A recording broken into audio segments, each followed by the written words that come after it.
జాడ కనలేదను వార్తను తెలిపిన రాముడు బ్రతుకజాలడు. రాముడు లేనిదే లక్ష్మణుడుండడు, ఆపై రఘుకులమంతయు నశించు.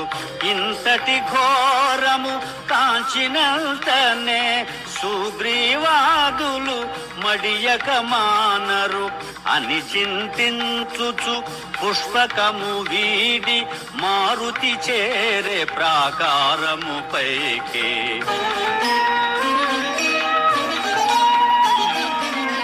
ఇంత వినాశము నా వల్ల నేను నే కిష్కింధకు పోనే పోను.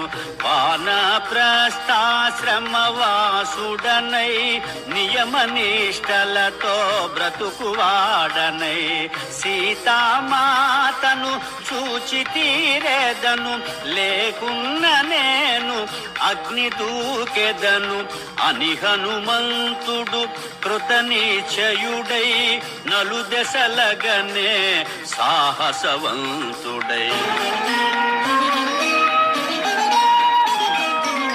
చూడమరచిన అశోకవనమును చూపు మేరలో మారుతిగాంచెను.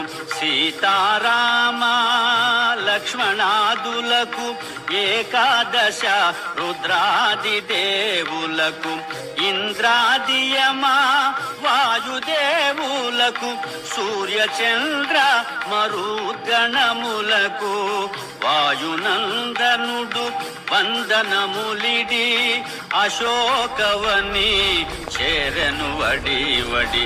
శ్రీ హనుమాను గురుదేవులు నాయద పలికిన సీతారామ కథ నే పలికద సీతారామ